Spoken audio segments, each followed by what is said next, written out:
Welcome, Pewter Report readers, viewers, and listeners to a brand new edition of the Pewter Report podcast, brought to you by our friends over at Briar-Greaves Insurance.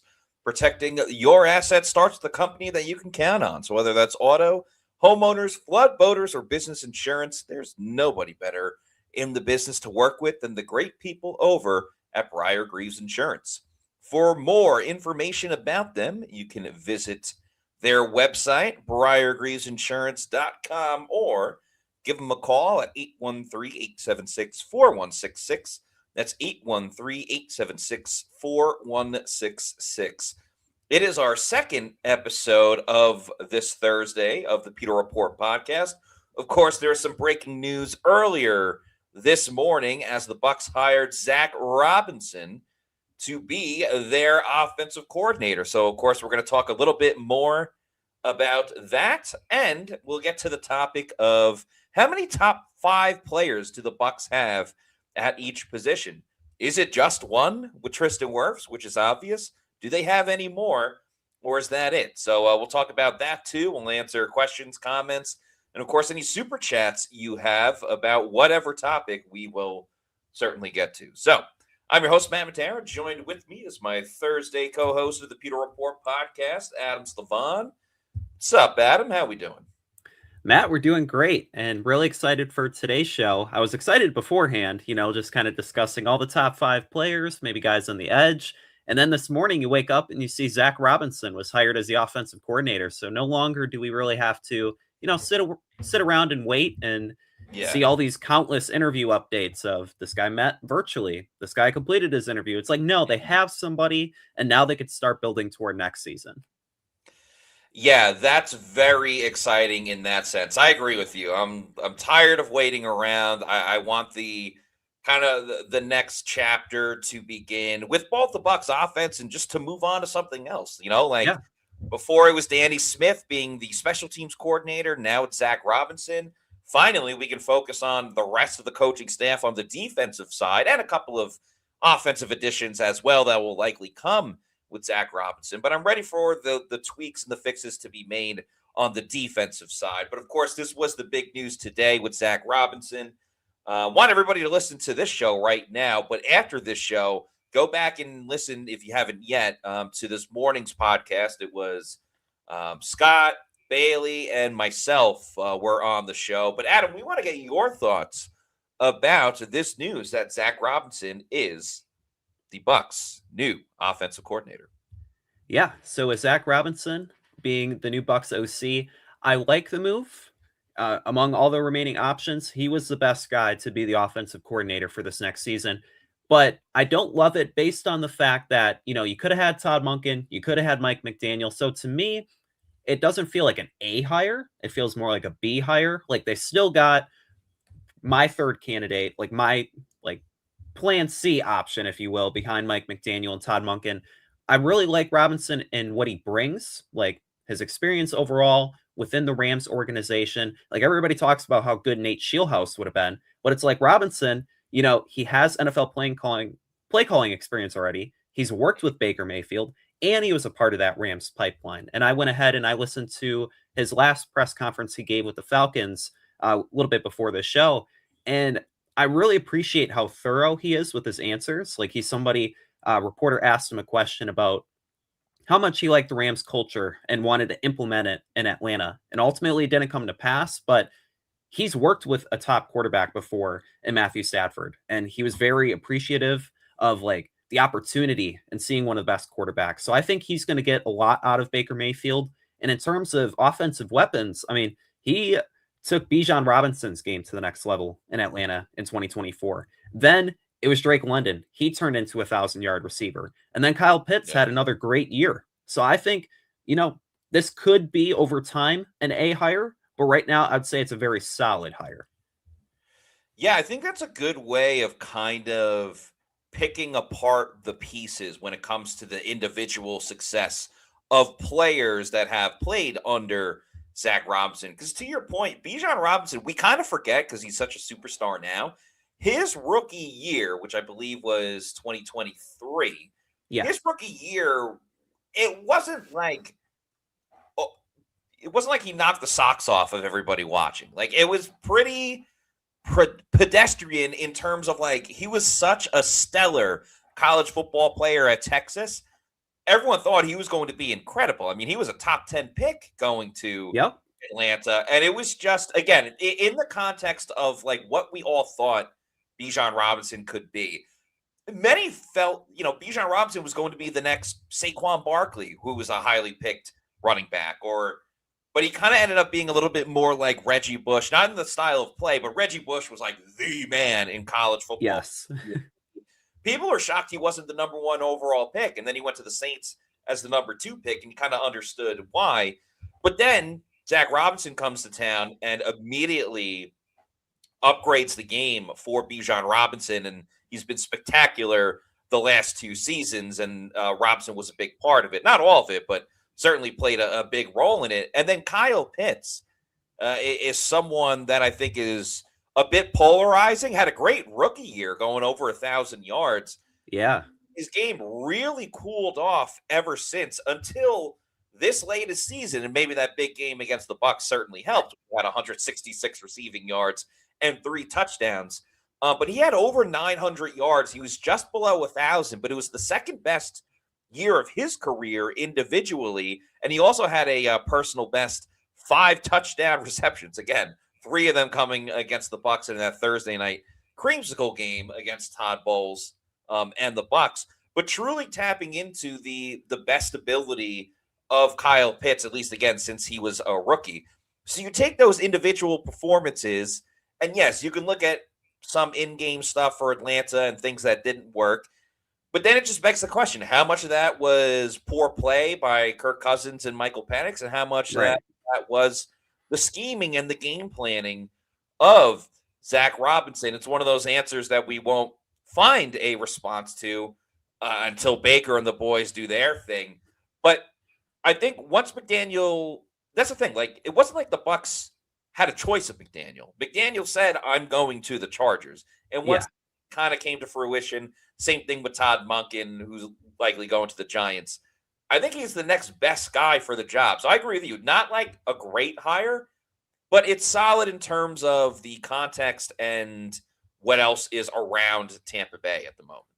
And I've thought about it like more and more. And when I look at the job that Robinson did in Atlanta, I think he got the most out of that offense, Matt. When you look at it, like we talked about Bijan Robinson really becoming that elite running back that he wasn't in 2023. And, utilizing Drake London, the wide receivers, the tight end, like he showed an ability to, put the ball in the playmaker's hands. And that's something that Josh Grisard, especially late in the year, he failed to do that. And so when you look at it, and Tampa Bay's cast of weapons, but also Baker Mayfield, he knows how to utilize Mayfield's strengths, having worked with him, having seen the Bucs offense, with the Falcons playing the team twice a year.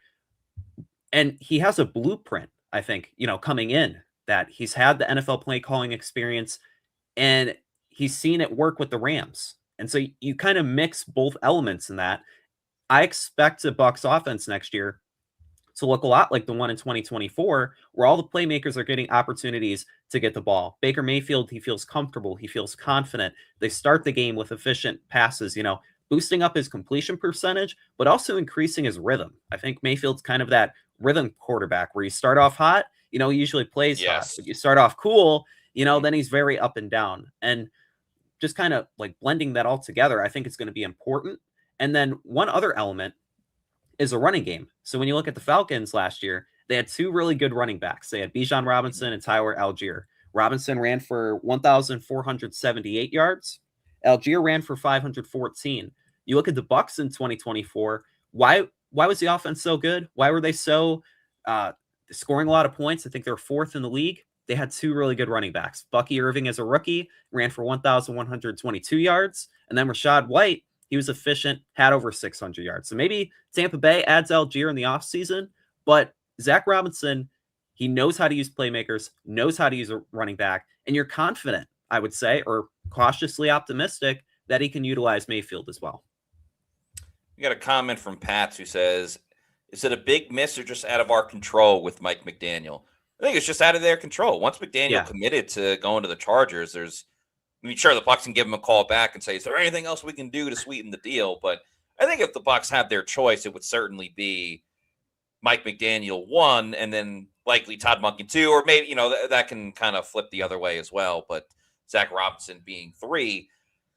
And to what you said earlier about his thoroughness in responding to stuff, it almost doesn't come as a surprise when he comes from that Sean McVay coaching tree of guys that not just that they love football, but they see it in such a unique and intense way that others just don't view the game. It makes that much more sense that he's not just a chip off the block of Sean McVay, but for us covering the Bucs in Tampa, it already sounds a little bit similar to the Liam Cohen model and how Liam Cohen was when talking to us, the media, on a weekly basis. And that's not to say that Josh Grizzard wasn't thorough and full of context and stuff like that.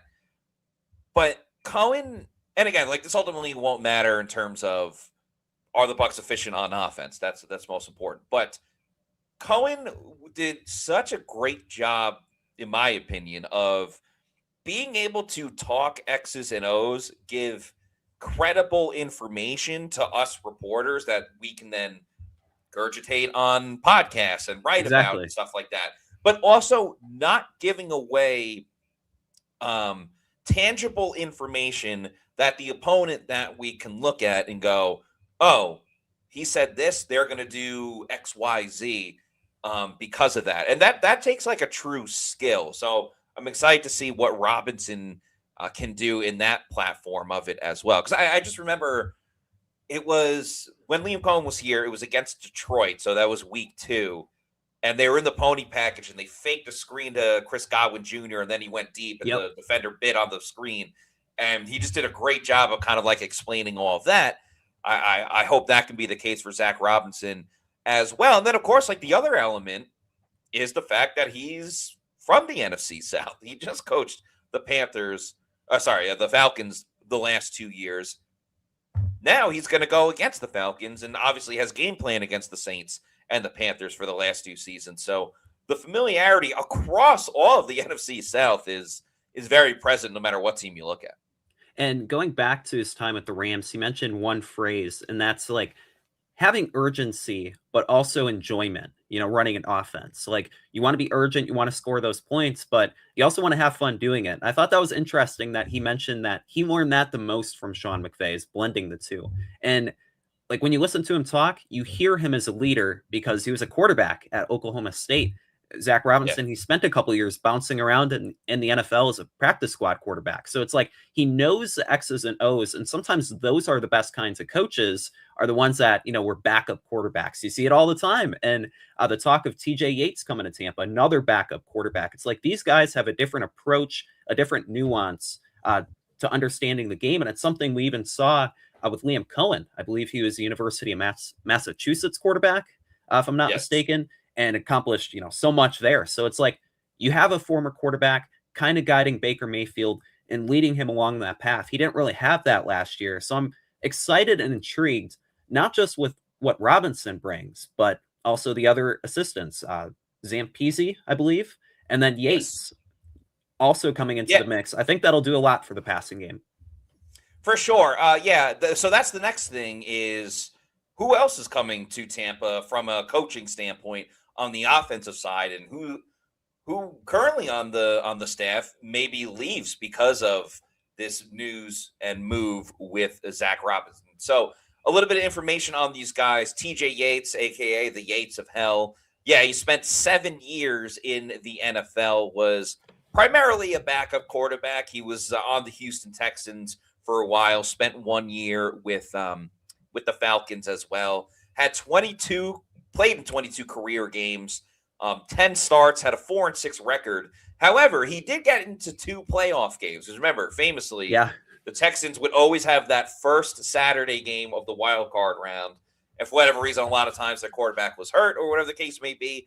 So he's had 2 playoff starts and went 1-1 in those starts, of winning the wild card game, then losing the next round. Has 2,057 career passing yards, 10 touchdowns, and 11 interceptions. So again, mostly a backup. And then his coaching history, he He retired in 2017, took a year off, and then began coaching in 2019 as an offensive assistant for the Texans, and then was there for 2020. Went to the Falcons in 2021 before even Robinson got there, and he had a couple of different roles. Was a passing game specialist, a wide receivers coach, quarterbacks coach as well. And in 2025, he was the passing game coordinator along with the wide receivers coach. Robinson was the offensive coordinator in 24 and 25. So has worked with Robinson, obviously, and has been in some other roles, which I do think it's important when you coach at a couple of different positions and work for a couple of different guys. I do like the fact that, and I agree with you, like, to me, having a quarterback as a play caller is probably more important than anything else, because when you're the quarterback in the game, you do have to worry about what all the other receivers, linemen, running backs, everybody else is doing, tight ends as well. So having another quarterback, I don't know, the quarterbacks that are play callers are just able to see the game through the eyes of their starting quarterback a little bit differently. And then the other coach that looks like he's coming over to Tampa is Zampese. His name is Ken Zampese. A little bit of a different history. Actually knew Baker Mayfield before Zach Robinson, before Liam Cohen, before Sean McVay, all of these guys. He worked with Baker Mayfield when Baker was a rookie with the Cleveland Browns in 2018, and that was Zampese's first year and also his last year in Cleveland, but actually did a solid job with Baker Mayfield. Like, you're going to say, oh, he's with Cleveland and he got fired after a year. It wasn't exactly his fault. So, again, he was only there for 1 year. He's been on several other teams and then went to Atlanta. But when he was with Baker, remember, Baker didn't play the first 2 games. Tyrod Taylor got hurt in the 3rd game. That's when Baker came in. They beat the Jets, and it was the Browns' first win because they went winless the previous season. 0-16 and then lost a few to start the year. Right, so they were 0-18. So he played in 14 games, had 13 starts after that, threw for 3,725 yards. Baker had 27 touchdowns to 14 interceptions. He had 21 interceptions the following year when Zampese wasn't there, and had a 6-7 record. And again, when you're on a terrible Browns team, going 6-7 isn't too bad. But Hugh Jackson got fired, and that's when they brought in Freddie Kitchens, and Kitchens brought in his own staff. So that's why Zampese was not in the Browns organization anymore. And then he went on to, work in Atlanta as well with Zach Robinson. So there's a little bit of history for some coaches that look like they are coming to Tampa. And as far as current coaches on the staff, Greg Auman reported that Kevin Carberry is definitely going to be back. So that's a great sign, given all he was able to do with Tampa Bay's offensive line and all the moving parts there last season. He's done a great job in the 2 years he's been here. There's a reason why Liam Cohen tried to poach him to Jacksonville. There certainly is. And then Skip Pete looks like he'll probably stay because he coached on the Rams first season with Zach Robinson as well. The one guy that really I think is probably going to be looking for a new opportunity is Kefense Hinson, who was the pass game coordinator. Remember, Josh Broussard was the guy that brought him in. There's no ties to Zach Robinson and with the 2 other assistant coaches that we just talked about. He is likely the guy out the door, but outside of that, I don't think it's going to be too many crazy changes to the Bucs offensive staff. And I don't mind that outside of the offensive coordinator, because I think the Bucs have some really solid position coaches, and that's not even mentioning Brian McClendon and the work he did with the wide receiver room this past year. Bringing along Emeka Ibuka, Tej Johnson, getting the most out of Sterling Shepard and Ryan Miller when they played. And so you look at it, and you have a really solid coaching staff on the offensive side of the ball. You're hoping Zach Robinson can bring. I don't think he's going to necessarily be the 2024 Liam Cohen, but I don't think he's going to be the 2023 or 2025 Dave Canales and Josh Gazard. If he's in the middle of that, and in turn the offense kind of has a production of that to where maybe they're a top 10 offense instead of being a top 5, you'll take that. I think you'll take that every day, because you're banking on this season. If you're the Glazers, if you're Jason Licht, Todd Bowles, the defense has to improve. The offense, it just has to get a little bit better, right? They don't have to, set the world on fire, but they have to be potent enough to keep the team in every single game. And so a lot of that's going to hinge on what the defense does, what Todd Bowles does with, some of the defensive assistants that he's now going to hire because he got the big ones out of the way. But now he has to hire the cornerbacks coach, the safeties coach, defensive line. That's all very important. But at least with the offense now, Matt, you have an identity in Zach Robinson. You know the blueprint, the foundation that's going to be laid, and you're confident that throughout the offseason, Robinson can get the job done. And at the same time, Bowles doesn't have to look over his shoulder. He doesn't have to do those call-it periods during minicamp and during OTAs. He can trust that. And in turn, I think that makes the team a little bit better because he can focus on his side of the ball, the defensive guru focusing on the defense. That was always a benefit of if you wanted to be the offensive coordinator here in Tampa. You knew the risk of Todd Bowles on the hot seat, but you also knew the benefit of I can just call my offense without any interference at all. So I'm sure that certainly played a factor into Zach Robinson coming here. Want to get your thoughts on something, Adam. But first, wanted to also give a shout out to our Pewter Premier members. There are so many of you that we're just going to let it play on the little ticker tape below. But we want to make sure that your name gets read during this podcast. And we appreciate all of your support of PewterReport.com. We'll get to the platinum members in a little bit and some new members. But shout out to our premier members who will be able to watch us tomorrow at 1:30 for Pewter Insiders. We talk about the edge rushers at the Senior Bowl. But again, we'll promote that a little bit later on. And that's the strongest group too, Matt, in the Senior Bowl, because there's a class where you're looking at it and there's 4 or 5 guys there. They're going to be in Mobile, Alabama. That could be on the Bucs radar as potential first-round options. So it's going to be a great show tomorrow. And guys that just played in the national championship, yeah, exactly, as well, which is a big thing as well. But I mentioned a little bit before. I am curious, Adam, how much would you entertain the idea of Algier and Pitts going from Atlanta to Tampa, given that, well, they're available free agents, so it is possible. But then also the 2 upgrades that Tampa Bay could use on their offensive side, there's an argument to be made for tight end, and there's certainly an opening at running back based on everything Rachaad White has said, including about half an hour before this show, he was on Instagram Live being like, I didn't leave Tampa Bay. Tampa Bay left me. Oh, brother. He's on quite the tour right now, plotting out his quest for a new NFL home and at the same time, throwing some shots. But as it comes to Tyler Algier and Kyle Pitts, I think they fit seamlessly within the offense if the Bucs, go that route in free agency, because Algier was the power back complement to Bijan Robinson in Atlanta, and he could do the same thing, take on more of a workload than even Rachaad White, because you're playing with Bucky Irving, who I don't think he's a workhorse back. I don't think he's the kind of guy that should be getting 20 carries a game. That's not to say he isn't talented enough, but I think for his frame, he'd be best utilized, 10 to 15 carries a game like he was in his rookie year. So Algier could take a lot of that workload off of him, maybe split the carries a little bit. But you look at Kyle Pitts, and for maybe a couple million more than you might pay Cade Otton on the open market. Like if Cade Otton is making $13 million, I'd rather have Kyle Pitts at maybe $15, $16 million, just based on his receiving ability and the ways that he would open up the middle of the field for Baker Mayfield. Zach Robinson knows how to use him as a possession tight end, and he's so athletic. He's a versatile weapon. I think that would be huge for the offense, even if his numbers might dip a little bit because there's so many other weapons around him.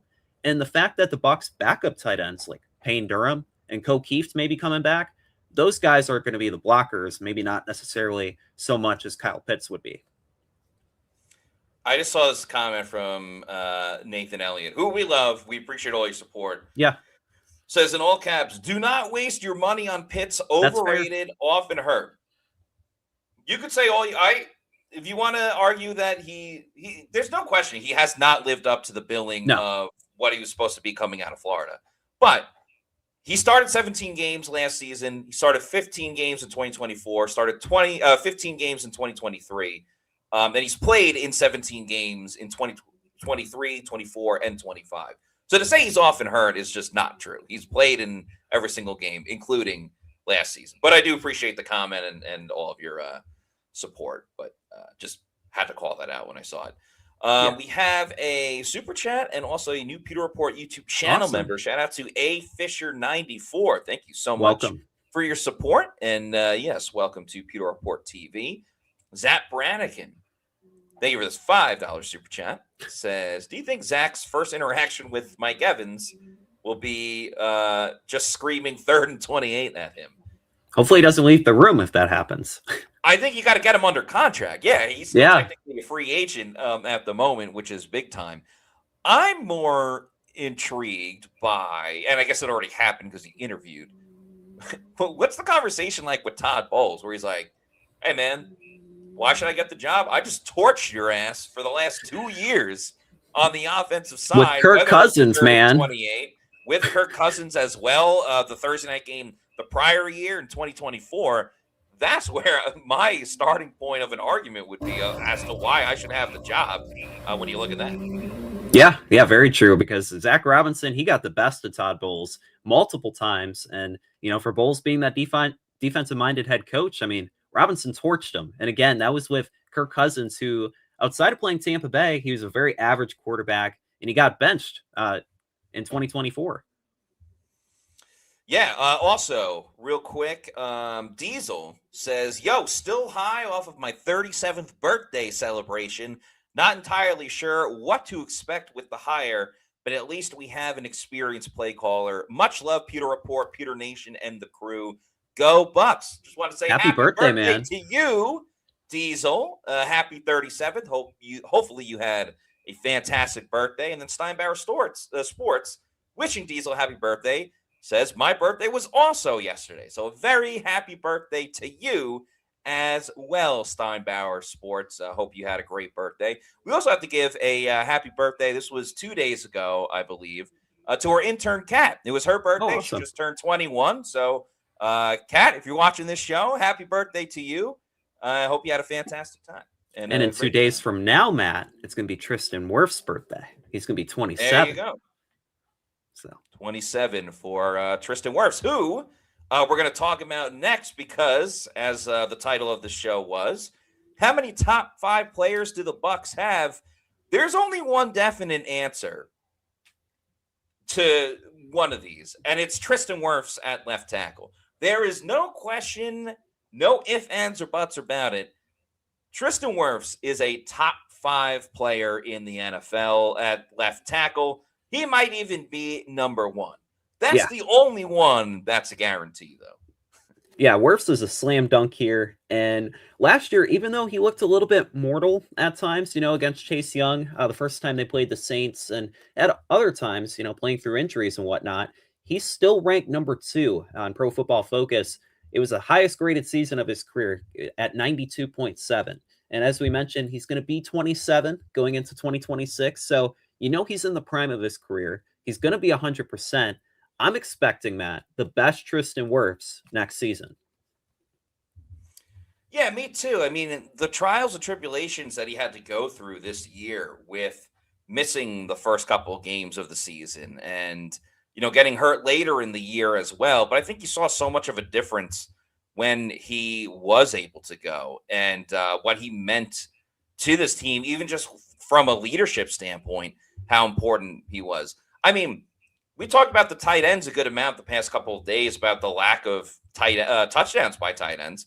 Yeah. Technically, Tristan Wirfs was the first guy to score a touchdown at the tight end position because he was eligible as a tight end for that play, specifically when he scored against the Cardinals. But having Tristan for the beginning of the year, and he even spoke about it in the day after their game, well, I guess 2 days later because they played on Saturday, but he talked about how important it will be for him this year to have a full just training camp, not even training camp, but like full off season to work out and get ready and not have to worry about his knee and everything like that. It'll become so important for this whole unit because it's a little bit of a trickle down effect with Tristan Wirfs as well. Him playing well helps out the left guard next to him, which is typically Ben Bredeson, but could be subject to change. And Tristan, I think the Bucs truly found success getting him out in space, as you see with this big touchdown by Sean Tucker, who had a great game against the Bills. Anytime they pull Tristan Wirfs, typically good things happen. I mean, I recall the Seattle game as well. One of the touchdowns Rachaad White had. I mean, he could have crawled into the end zone. He was so out in space because Tristan Wirfs just made sure nobody else was around him. So Tristan Wirfs can play a full 17 games next season. When he's your best player, that's always a good thing. But what it means to more than just his play on the field, I think echoes a lot more for this team. Yeah, that's well said, Matt. And it was funny because a couple days ago I was watching the Sean Tucker highlights from that Buffalo game, and on 2 of the 3 touchdowns he had, all he had to do was run behind Tristan Wirfs. And when you do that, good things happen. So I expect next year, with the running back rotation, they're going to be running behind this big guy a lot, and for good reason, because he's one of the best at what he does. He's so technically sound. Like, he makes the left tackle position look easy. And I think for the next few years, probably going into the 2030s, he's going to be the face of the position because Trent Williams is going to retire, and there's no other really stud left tackle out there than number 78. Yeah, that's very true. Especially with Penei Sewell on the other side, on the right side, it's Tristan Wirfs' throne to claim. I don't think there's any question about that. But speaking of right tackle, there's another guy that is in the conversation for being a top 5 offensive tackle. This would be on the right side. And that, of course, is Luke Goedeke, who also had an interesting year last season, got the big extension, which was super cool. But then, as the story was for almost every position for the Bucs, got injured, had to go on injured reserve, but was able to come back, and I think played pretty well once he returned. Not that he was bad beforehand, but to me, Luke Goedeke is just always going to be the unsung hero of this offensive line. Center gets attention, I think, by the nature of the position. When you have one star on the offensive line, it's hard to get that second star on the offensive line. But Luke Goedeke, all he does is play hard, put his nose to the grind, and do everything he can for the team to help them win. And I think he's a perfect long-term complement to Tristan Wirfs because Goedeke, he might not be a top 5 right tackle. Maybe he's like 7 to 10. But if he does that for the next decade now, I think you'll take that for a very solid career, more than justified being a second-round pick back in 2022. And when you look at the right tackle position, I think it's a thinned-out, really high-end group. You have Lane Johnson, Zach Tom, Joe Alt was really highly regarded, and Brian O'Neill. Like, Goedeke's not far behind, and he's definitely in the mix among those names. So if we're basing this just on the right tackle position, not all the offensive tackles, I think Goedeke has a real chance, not this year, maybe 2027, to really be a top 5 right tackle. Yeah, we talk about PFF and the grades, and it's not gospel. Some of it's good, some of it's not. In terms of O-line grades, Luke Goedeke right now is tied for 16th in pass blocking. He's at 79. And then offensively, he is a little bit further down on the list. Tristan Wirfs comes in at 2 at 92.7%. But to me, like, I'd rather have a good pass blocking offensive tackle than a run blocking offensive tackle. And for what Tristan Wirfs was able to do, being in 16, and again, that's not all just right tackles, that's left tackles as well. Now, he was already considered top 20. Just think how much more he can move down in another season. And then again, hopefully just able to be able to stay healthy. That'll help his case. And so we have Luke Goedeke in this graphic, but the other guy in the picture is Baker Mayfield. And I'm really curious not only to get your thoughts, Matt, but everybody in the chat about whether Baker Mayfield, with the new offensive coordinator in 2026, can he once again maybe get the mix of top 5 quarterbacks in the NFL? Because in 2024, the conversation was that, he kind of was in that, or at least on the fringe with maybe Jared Goff at number 5. But do you think, Matt, if all things go well and he's able to bounce back, could he enter the mix once again? Okay, so it's a better way of how you phrased it. Because if we were talking about 2025 Baker, there's no shot. It's not. No. Oh, man. Can he be a top 5 quarterback? My gut says no, but he'll be close. Because, again, if you're looking at the best quarterbacks in the league, even those that struggled, they should also get the benefit of the doubt of, if they play better, if they bounce back. Mhm. So immediately you got to come to mind and say, Patrick Mahomes, can he have a better season? Yeah, for sure. Yeah. So Mahomes is already in there. I think Josh Allen is already in there. Lamar, We'll see about. Burrow. Yeah, exactly. Drake May, is probably the runner-up to MVP with Matthew Stafford. So I love Baker. I want him to bounce back. Hopefully, everything he had to say about Kevin Stefanski the other night on X can rile him up to have his best season yet. I just don't see a top 5 quarterback. I think top 10, no doubt Mhm. about it. You can convince me on top 7, but top 5, I just don't see it. But what about Yeah. you? You seem a little more optimistic about it. I think that Baker Mayfield could be a top 5 quarterback for like a stretch of 4 games, 5 games. I think that he could play elite football. I mean, you saw it at the beginning of the season when through 8 games he was considered the MVP frontrunner. I think he can play elite level football, but I think he's just held back a little bit, by some of the lower variance play when he has dud performances. That kind of holds him back from being a consistent elite level signal caller. And maybe with Robinson and a Rams style offense, some of that is kind of negated. But I would say I kind of agree with you here that he falls in very comfortably, I think, top 8 to top 12, maybe at worst. Yeah, and the thing with Baker is like he might not be a top 5 quarterback, but he's the exact type of quarterback that this Bucs team needs. Exactly. He's smash mouth. He's trash talking. He's a vocal leader when the team has leaders, but more lead by example type of guys than necessarily, rally the troops and rile people up. So Baker, from a leadership standpoint, is exactly what they need. Now, obviously, you want the interceptions to be cut down. You want some of the throws to be better, but top 5 maybe not. But he's number 1 in the hearts of Bucs players and Bucs fans, and that's a measurement. I guess you can go by number 1, but that's a ranking that I think might hold more value and more importance to certain people than others. Yeah, and hopefully in 2026 he lives up to his Popeyes commercial from this past season, and you do see a little bit of that better Mayfield out there.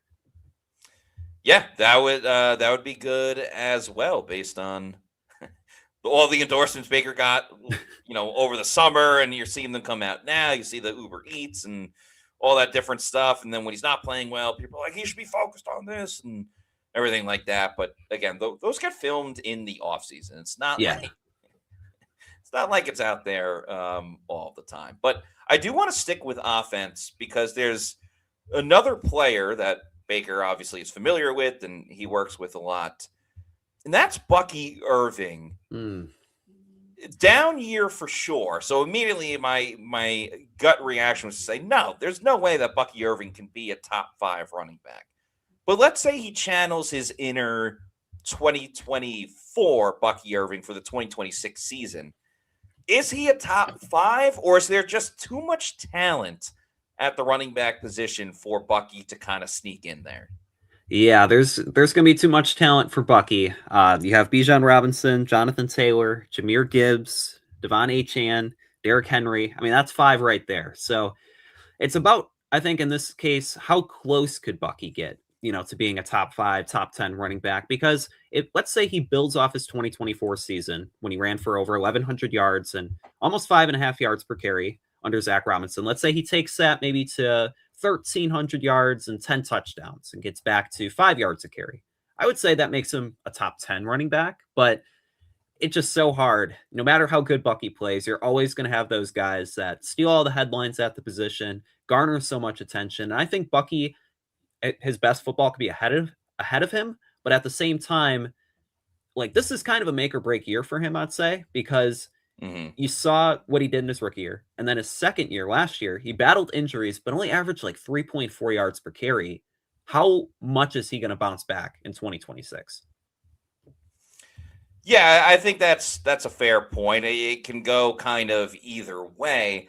I guess my question would be, based on what we saw from Bucky this year, like, can he be a bell cow type of running back, or is he a guy that's kind of better as almost like a thunder and lightning situation where Bucky obviously Yeah. has the quickness and breakaway speed, And you get a more like bruising type of running back in there that can take some hits, soften up the defense, and then open it up for Bucky Irving. I kind of lean towards somewhere in between. Like, there's Yes. not really too many true bell cows in the NFL anymore. But I think if you took away like 5 to 7 less snaps from Bucky, based on like the way Josh Grisar kind of ran him into the ground, I think that's the perfect kind of like recipe and temperature to get the best out of Bucky. Yeah, 100% agree. That's something that I wrote about, like, amidst all the struggles that, I thought that Bucky was kind of having late in the year. That was a product of Josh Grisart just running him post-injury 15 to 20 times a game when you had Rachaad White, who frustratingly, like, I kind of understand why he's so frustrated on social media because he was the best back that the Bucs had last year. He averaged over 4 yards a carry. Irving and Tucker didn't. And then he would rip off a run for 20 yards. That'd be the only carry he'd get in the game. And that was ridiculous. So I do want to see a little bit more balance, not just on offense, but in the running back room. Because in turn, if you give Irving, like you said, 5 to 7 less snaps, I think you'll get a more efficient and better, healthier Irving. By the way, we talked before about our Pewter Premier members. We also need to give a big thank you to our new Pewter Report TV members that have either renewed, subscribing to Pewter Report TV, and or has leveled up as well. So big time thank you to anyone who has recently rejoined, or leveled up in the last 2 weeks. So thanks to Vision 93, Sinvicta, Kevin Morrison, Malcolm Harvey, Steven Landon Zicki, D Hall, Johnny Two Cash, Matt Bucks, MC Squench, Jason Wadier, Wavocito, Trey Alderson Cloudier, Mikey NH7HW, Graphic Detail, Kino, Michael Aw, KKDD22, 10 Minutes of Mayo, Big Guava 92,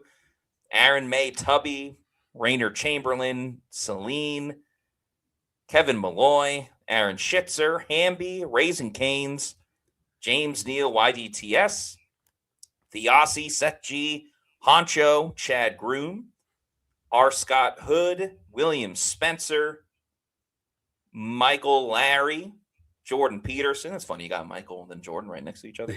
PC Snowflake and Ash or A Fisher. Thank you all so much for your support. Thank you, everyone. Thank you for becoming a new channel member or rejoining or leveling up. We really appreciate you. And we haven't forgotten about the Pewter Platinum members. We'll get to you in a little bit as well. A couple super chats to get to. Thanks to SRQ Salt, who says, honored stealing my Robinson Bulls super chats. Yeah, thanks for the super chats. You've mentioned it a couple of times. I don't know necessarily what we stole after you've kind of already talked about it. But yeah, as far as you keep making the jokes about Robinson beating Bulls defense, absolutely. There's no doubt about it. And that's how he should kind of bring that up. But thank you for and I think that's an obvious angle there with the whole Robinson hire is like, look what he did against Bulls. I'm sure they had a lot of fun in the interview room when Todd Bowles was asking him questions. Robinson might have been like, oh, I'm just going to do what I did against you. It's going to work, right? Yeah. Kings are awful. Thank you for the $1.99 super chat. Says the only top 5 we have is Wirfs. That's it. Honestly, yeah, you're not wrong. Like that's the only obvious choice. Yeah, there's only one true player that's in the top 5 for this team, and that is Tristan Wirfs. Anyone else you can make a case for? Not anyone else. Like, obviously, no one at defensive tackle, even with Vita Vea, no one at edge rusher, no one at linebacker. There's a lot of positions where it's not even in the conversation. Yeah, so what we're doing, like, with all the other candidates is talking about how they could get to top 5 status. Yeah. And maybe, like, they're more in that 8 to 10 range. But if they have a lot of really good players, then, you only need a couple elite players, right? Yeah, for sure. And then Elusive Tortugas, thanks for the $5 super chat, says, I'm going to remain frustrated and skeptical until after the draft and free agency because this defense is literally why we've lost so many games. Yeah, for sure. And this is something we talked about earlier on the show is no matter who is going to be the offensive coordinator for the Bucs, and now obviously it's Zach Robinson, if the Bucs defense does not figure it out, and if Todd Bowles specifically does not figure it out, this team is going absolutely nowhere. And unless it's an offense that scores 30 points per game, maybe even 31, 32 points per game, unless that's the case, then Zach Robinson's going to be gone anyway. So if you don't like it, that Zach Robinson is the offensive coordinator, root against the Bucs defense because that's going to get likely him out of town and definitely Todd Bowles out of town. Yeah, it's a simple equation. Offense good, defense bad, Bulls gone. And then offense bad, defense average, Bulls is gone. But you look at it, so it's kind of like the Robinson hire is maybe the last step of the Bulls era. Like if he doesn't turn the defense around, it's not going to matter who the offensive coordinator is. In fact, Robinson, if the offense is really good, scoring a lot of points, he could be the next successor to Todd Bowles. So that's something maybe to consider. And maybe instead of being skeptical, maybe cautiously optimistic is a good word, because you can look at it and consider Robinson to be better than Josh Grizzard based on his background, based on working with Mayfield, the Rams style offense. Like there's a lot of ways that you can peg this to seeing the glass half full. At the same time, it wasn't the hire that everybody wanted, but it could still work out. It could still be good, I would say. Yeah, there's no doubt about it. Also, got to give a big time shout out to our guy, Reagan DeSalvo. Yes. You can follow him on Instagram, Gridiron GFX.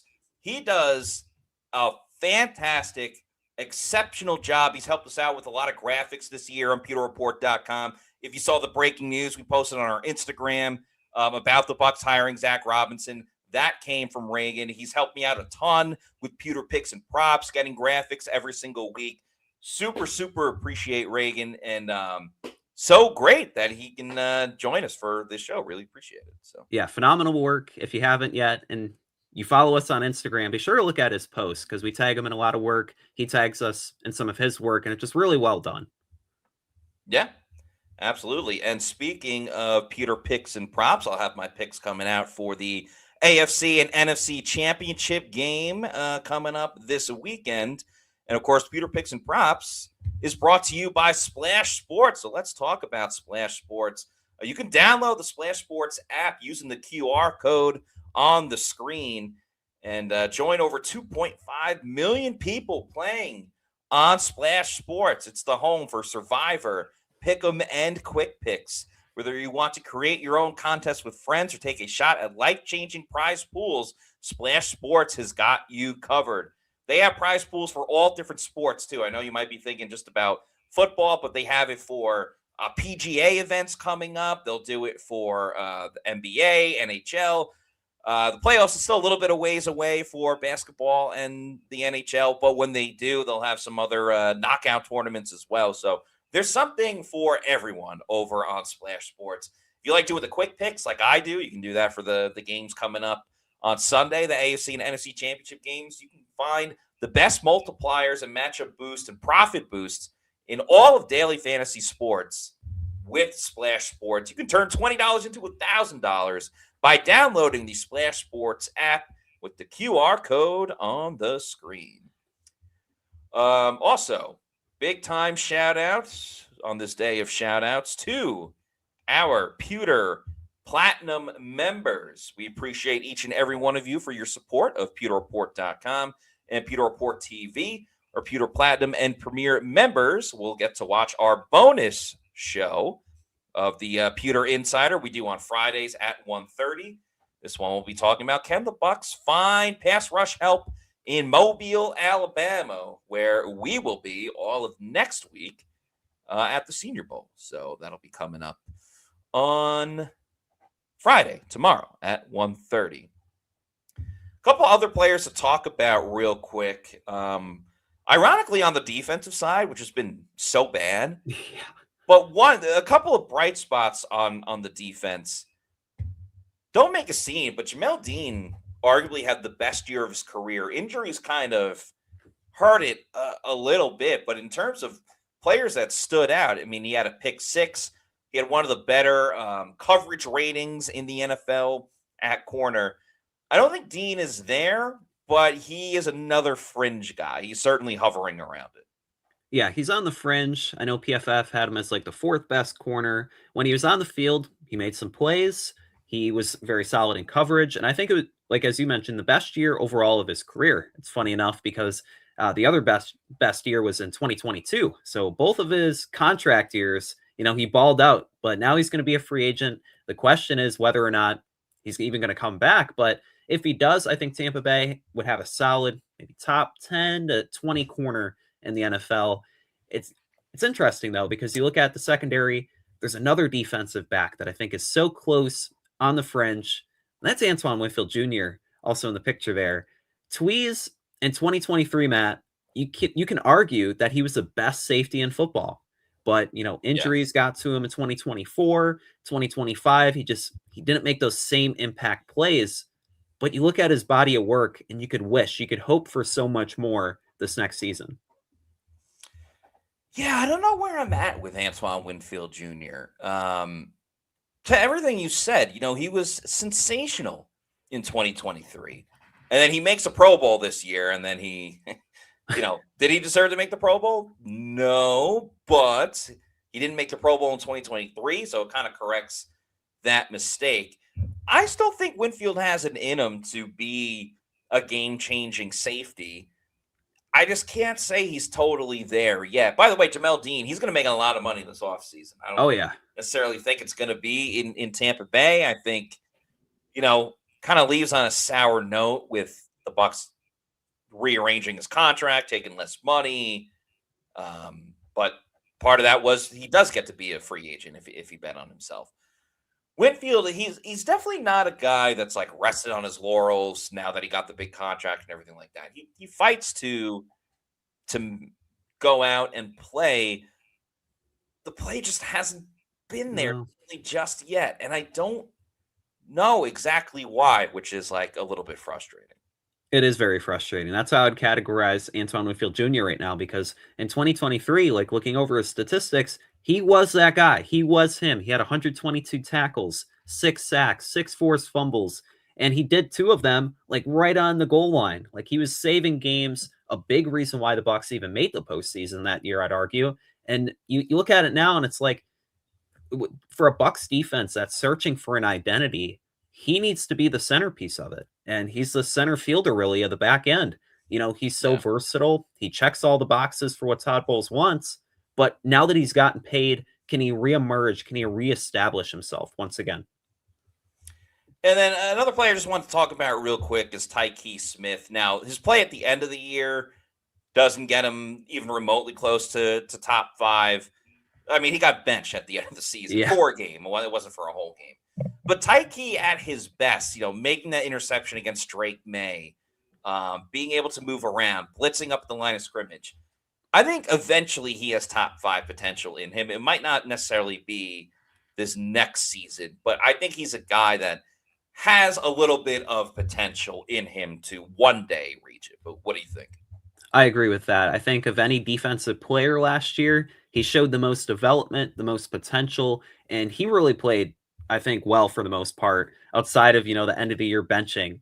But I think the most realistic path, Matt, between Antoine Winfield Jr. and Tyke Smith is that maybe neither of them are a top 5 safety, but they could be a top 5 safety duo in the NFL. No.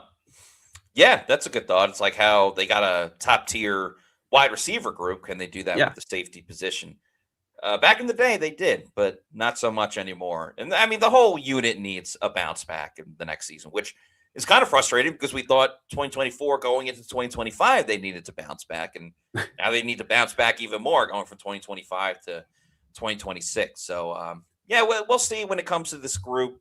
There's talent. It's just, can you get the most out of this talent? Whether that's offense, defense, or special teams, I think that's one of the big questions for the Bucs going into this next season. We're going to answer a couple of super chats, but first, let's hear a message from our friends over at Jorgenson Law. Welcome to Jorgenson Law, PA, where our family's legacy drives us to fight for your rights. Specializing in personal injury, workers' compensation, and Social Security, we're committed to winning for you. No fees unless we succeed. Trust in our family to help yours. Let's achieve justice together. That's right, Jorgenson Law. They are the champions of the injured and the disabled. Their offices are in St. Petersburg.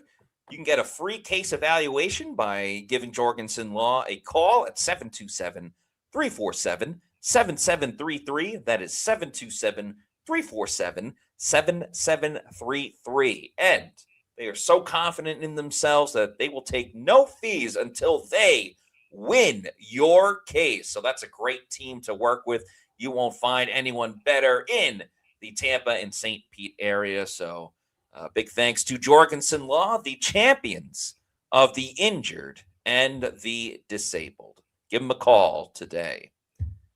Okay, some super chats. Kings are awful says, and thanks for the $1.99, says SR saying draft tight end in the first round. With this defense, hell no. So he was referring to Sadiq, the Oregon tight end. I'm not against it. And it'll be the same thing with Abugo. Like, you need all this help on defense. Why aren't you going with defense? It depends on who else is on the board. Then also, let's remember, when the Bucs drafted Emeka Egbuka, they drafted a defensive player in every single round on that they had a draft pick until round 7 where they went with Tez Johnson. You can get a great player in round 1 and still address all the issues on your team on the defensive side. So I'm not ruling out Sadiq at tight end. Yeah, I'm not either. And especially considering, like, for one, you look at Jason Licht's track record in the second round, the third round, fourth round. He's able to find solid starters. You look at Tyke Smith, Jacob Parrish. There's like numerous players that are core pieces, Yaya Diaby, on this defense that were third round picks. So it's not to say I think they should invest in the defense in the first round. And if a guy's there, you got to take him. But you can reason with it. You can understand it, especially because Sadiq would be cheaper than Cade Otton would be in free agency. And maybe the Bucs make some moves in free agency to where they can maybe take Sadiq. If they sign Nakobe Dean at inside linebacker, if they go out and they find an edge rusher, maybe it's somebody who has established themselves like Trey Hendrickson, or maybe it's Odafe Owe. Like if they get another edge rusher and inside linebacker in free agency, you can understand maybe the direction if they go offense. Michael LaRue says, Bucs got the best offensive coordinator and special teams coordinator they could, considering that Bowles is a lame duck coach. That's good, I guess. I totally agree about Danny Smith, the former Steelers special teams coordinator now with the Bucs. I mean, that's a major, major upgrade. And, yeah, I mean, kind of everything we talked about, we'll see. We shall see when it comes to Zach Robinson.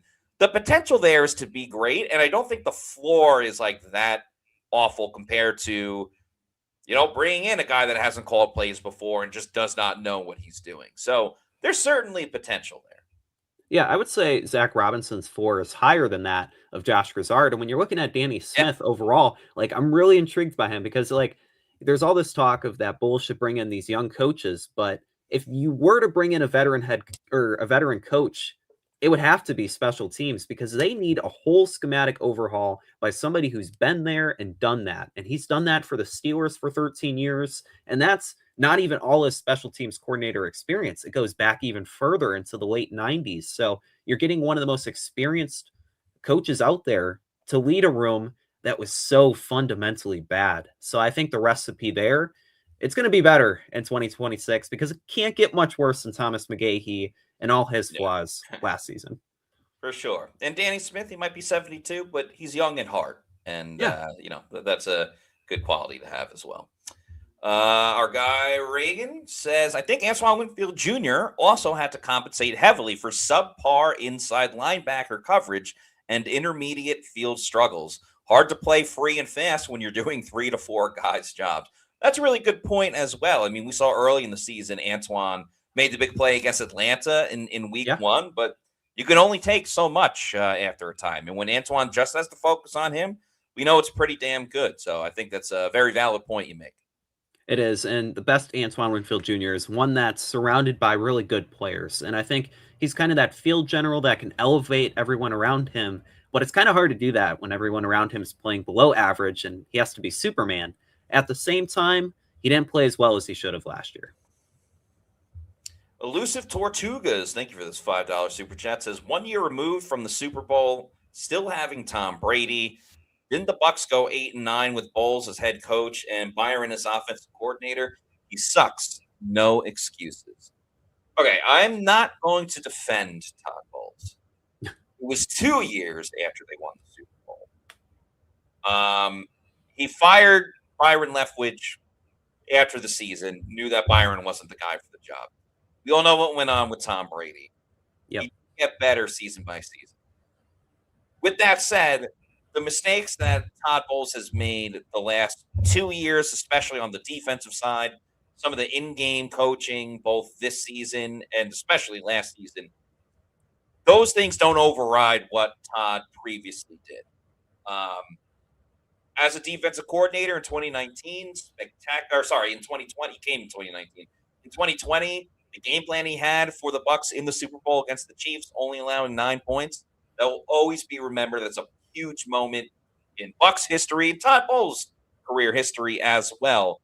But that was a long time ago at this point. And I think you can get a lot of cushion when you do win a championship, but not cushion forever. And I think that cushion is finally closed. If they don't win double-digit games this season and make the postseason, Bowles is going to be out as the head coach of the Bucs. The last 2 words of the super chat are the truest here, and that's no excuses, because right now, as you said, Todd Bowles doesn't have excuses. And in 2022, the best part in elementary school is getting that homework pass. And Bowles kind of gets a coaching pass for that season because he took over for Bruce Arians in the middle of the offseason. He couldn't bring in his own coaches. He had to stick with Byron Leftwich as his offensive coordinator. So you can kind of give him a pass for the aging roster, Tom Brady not being fully there, even though he came back out of retirement. So you can give him an excuse for that 8-9 season, but there is no excuses for what happened last year. And it can't happen again. Otherwise, he's going to be a man without a job. Yep, that is true. And then Black Gold 1999 has been a Pewter Report YouTube channel member for 3 months now. Thank you so much for your support. Says, I say we bring in Warren Sapp as D-line coach, Joey Porter at linebacker, and Troy Polamalu, presumably at safety. I've mentioned this before, like Warren Sapp, I would love for him to come in as the D-line coach. He has coaching experience, was just at Colorado for the last 2 years. We've seen him at the Senior Bowl before. Maybe he'll be there next week when we're there. And he was at the Commanders. He stopped by like one of their practices, and obviously he has kind of done some stuff here in Tampa during OTAs and things like that. I'm all for Warren Sapp being the D-line coach. I don't know what coaching experience Joey Porter and specifically Troy Polamalu have. Sometimes just because you're a great player doesn't mean that you're a great coach. I'm not against it. I mean, certainly they would have advice to give, but definitely down with the Warren Sapp move. I know Joey Porter coached up his son, who's now a cornerback with the Steelers, but it's interesting. And it kind of goes back to the argument of Zach Robinson, was that why was he so intriguing as an offensive coordinator? Because, his quarterback experience, that's an advantage. And I think that was an advantage with Liam Cohen. You have somebody who's played that position. They know what it takes to be really good at that position. So Warren Sapp, he'd be a badass. He'd be so fun, like seeing his energy out there at One Bucs Place. But the other two, it's a wait and see. He knows the organization. He's familiar. And, it could be that fire starter that the team needs. Typically, you want it from a player, but you can get it from a Hall of Famer as well. Just a reminder again for everybody, we're going to have our Pewter Insider for Pewter Platinum and Premier members. That's tomorrow at 1:30, our bonus show talking about the edge rushers that will be in Mobile, Alabama for the Senior Bowl, who the Bucs will have their eye on.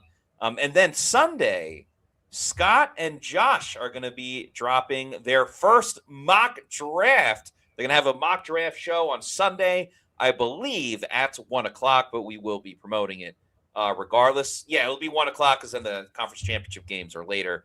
So we're going to have a mock draft coming up on Sunday.